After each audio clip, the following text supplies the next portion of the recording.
בואו איתנו לראות איך מרכיבים גשר מתכתי בשיטת דיימון. לפני התור להרכבת הגשר, תבצעו ניקוי של השיניים אצל השיננית. ניקוי לפני הרכבת הגשר הוא הכרחי. אנו רוצים להדביק את הסמכים על שיניים נקיות. לאחר מספר ימים בודדים תגיעו לתור להרכבת הגשר. הסייעת מכינה מראש את הסמכים לפי השיניים.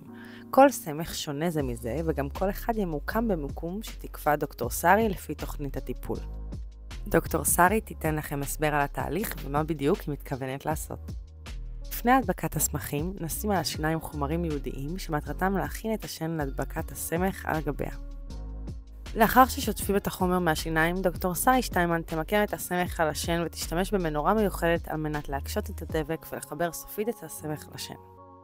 לאחר שכל הסמכים במקום, דוקטור סארי תשחיל את חוט המתכת לאורך כל השיניים ותחבר אותו אל הסמכים. לאחר מכן תקבלו הסבר והוראות לשמירה על הגשר ולהתנהלות בימים שלאחר ההרכבה. מזל טוב, יש לכם גשר. בהצלחה!